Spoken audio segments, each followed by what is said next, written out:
Écoutez, il y a 20 ans, quand ce qu'on appelle le mouvement altermondialiste est apparu, notamment avec le premier forum social mondial à Porto Alegre et puis bon, plein de rendez-vous comme ça, en fait, on était dans une période où on nous vendait la mondialisation comme une mondialisation heureuse qui allait faire la prospérité des peuples dans le monde. 20 ans après, ce qu'on s'aperçoit, c'est que en fait, les inégalités entre les pays et entre les peuples se sont creusées, et y compris dans un pays comme la France, les inégalités se sont aussi creusées et aggravées. Donc en fait, cette mondialisation qu'on nous présentait comme un peu le bonheur de l'humanité, en fait, n'a pas du tout fonctionné. Alors le mouvement altermondialiste, il est né de cette hypothèse-là, parce qu'à l'époque, on dénonçait cette mondialisation qui, de notre point de vue, était faite en fait pour une minorité.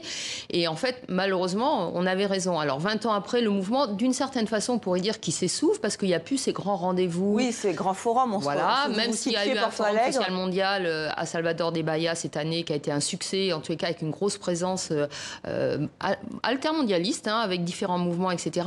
Mais ça n'a plus cette visibilité. Et pourtant, quand on regarde la situation dans le monde, je pense qu'il n'y a jamais eu autant de luttes, de mouvements sociaux, de résistance dans le monde. Donc,